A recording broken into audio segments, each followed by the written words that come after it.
Slash tires? Sounds a bit extreme. Meg regrets showing Coach Jenny how fast she could run during phys ed class. She saw something she liked, asked Meg to run, and now she wants her to race at the state championships. From a virtual nobody to glorified jock almost overnight. New friends, bitter rivals, and rumors abound. Why Meg? Why does she get a free ticket? She never practiced, sucked up, or took diet pills to keep her weight in check. Why her? What makes her so special? The idea of a free ticket makes Meg laugh. No free ticket for her. She's always loved to run, just not in an organized way. And she's quite certain she put more hours into her passion than anyone else on the team. The team dresses Meg up in a bandit costume with black and white stripes like a criminal in a silent film. It's so stupid she wants to scream. Two team members argue over the costume and finally decide on dropping the cliché bandit look for a more contemporary supervillain costume. They make a mask and tell her to slash tires near the police station. Then they exchange anxious looks with one another. Sounds less like initiation and more like a way to get her off the team and into a prison cell. Dana gives her a strange look, a dirty look. Seems like she has an upset stomach, gas even. She hates Meg for beating her time and probably wants to see her locked up. The rest of the team thinks up supervillain names for Meg. Street Rusher, Super Blaster, Dare Diva. Whatever. They're all stupid. Just choose a name already. Dare Damsel Meg bolts through the streets, stirring up laughter and attention. She feels stupid and scared at the same time, lurking about in her supervillain costume. Meg pushes down her fear, composes herself, focuses her thoughts. If they want a slash tire, they'll get one and more. I'll go straight into the belly of the whale and pull out a rib. She laughs at the image, wonders where it came from, and realizes it's from one of the stories she recently read to her mother to help her fall asleep despite her deteriorating condition. Doctors don't know what she has, and they can't afford the doctors anymore. Don't let your thoughts betray you. Meg pushes her grief out of her mind as pedestrians laugh and point at her costume. I'm going to target the police and set the record of this stupid hazing ritual. Determined, Meg approaches the Colorado police station with her heart beating at a record-breaking speed. She kneels behind a cruiser, hesitates. Her hand trembles involuntarily. She's not used to breaking the law. She takes a deep, calming breath. First time for anything. Then, with a pocket knife, she slashes a tire, yanks a piece of rubber off, and backs away. Before the officers realize what's what, Meg's a bolt of lightning. Her heart's pounding in her throat. Her legs are a blur. The police give chase, but eat her dust.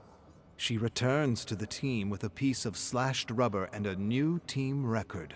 A police cruiser. An actual police cruiser. Beat that! The team laughs and jeers, except for Dana, who stares at her with her usual gas face. No one on the team has ever done anything so bold. Welcome to the team, Dare Damsel Meg. Meg is the talk of the school, and she likes it. Coach Jenny tells her she still needs a lot of work in the mechanics of running. She doesn't even know what that means. She's been running in the mountains with her mother for years, and she never had to learn the mechanics of running. Coach says for the next few practices, she needs to improve her confidence on the starting line. Sure, that shouldn't be a problem. Coach spends a lot of time with Meg, and many on the team are beginning to take notice. Dana makes snide remarks in the shadows about Meg's body being disproportional, about Meg having beginner's luck, about how Meg's legs seem disproportional to her torso. Meg ignores her, refuses to dignify her jealousy by responding to it. Dana gets no reaction from Meg as she talks about how her thighs are just a bit too thick for running. Dana gives her that stupid gas face. Meg glares at Dana with a flood of expletives she wants to unleash. "You'll eat my dust soon enough, wench!" Meg suppresses her anger and smiles politely, thanking the wench for her concern. telling her she's confident her so-called disproportional body and thick thighs will prove advantageous at the championship. Meg begins her long walk home after an exhausting yet exhilarating practice. She holds her lucky piece of tire in her hand, though she doesn't really believe in luck.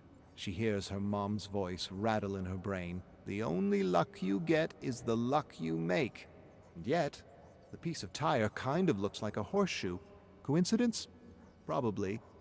She admires her lucky slice of tire and starts when she hears a twig snap behind her. Before she realizes what's happening, she's thrust to the ground by a shadowy figure who stomps on her ankle. Terrible pain shoots up her spine, and she screams for help as the shadow bolts away. Meg screams in agony as she desperately scrambles to her feet.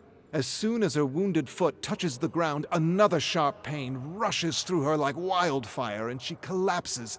She closes her eyes, gathers herself, suppresses her pain, and reaches around for something, anything, to support her weight.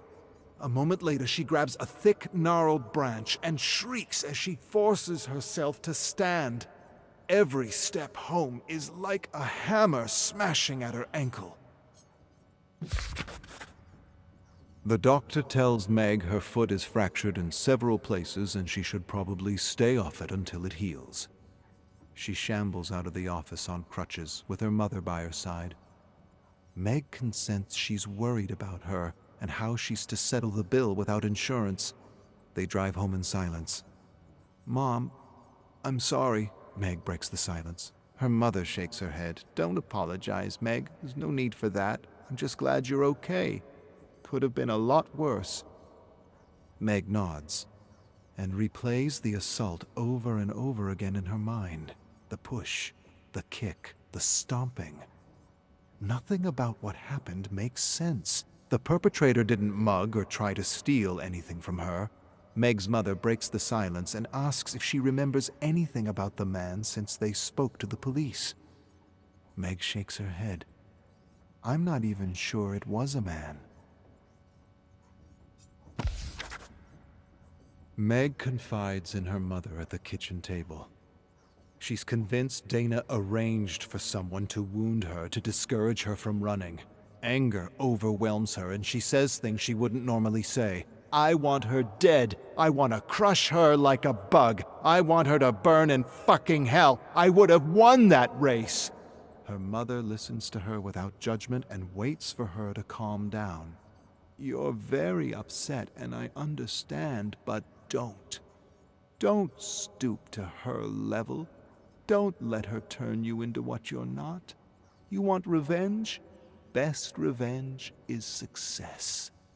Let her know you're the best, even at your worst, and that will be her worst freckin' hell."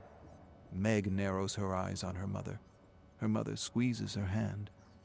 "If you think you're beaten, you are. If you think you can't, you can't. Life's battles aren't won with speed and strength, but mind and will." Tears fill Meg's eyes, not because of her mother's advice, but because she knows her mother's days are numbered, and this is probably one of their last be-positive pep talks. Meg listens to a radio broadcast as Meg confides in her mother at the kitchen table. She's convinced Dana arranged for someone to wound her to discourage her from running. Anger overwhelms her and she says things she wouldn't normally say. "I want her dead. I want to crush her like a bug. I want her to burn in fucking hell. I would have won that race." Her mother listens to her without judgment and waits for her to calm down. "You're very upset and I understand, but don't. Don't stoop to her level. Don't let her turn you into what you're not. You want revenge? Best revenge is success. Let her know you're the best, even at your worst, and that will be her worst freckin' hell." Meg narrows her eyes on her mother. Her mother squeezes her hand. "If you think you're beaten, you are. If you think you can't, you can't. Life's battles aren't won with speed and strength, but mind and will. Tears fill Meg's eyes, not because of her mother's advice, but because she knows her mother's days are numbered. And this is probably one of their last be-positive pep talks. Her mother hands over a box she pulls from under the table. Meg lifts the lid to reveal a black dress unlike anything she's ever seen or worn.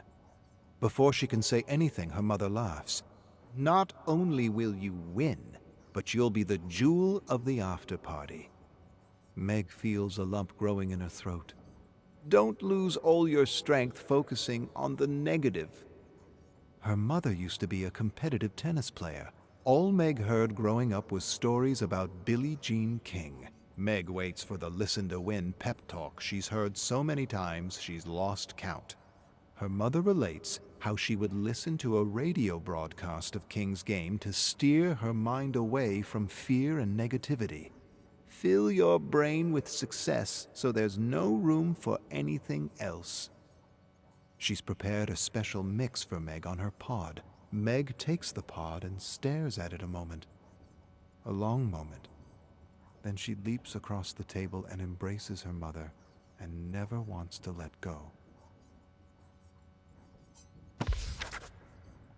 Meg listens to a radio broadcast as she enters school. Fastest runner ever. The Buckeye Bullet taking the gold at the Olympics despite every mental and physical obstacle leveled against him.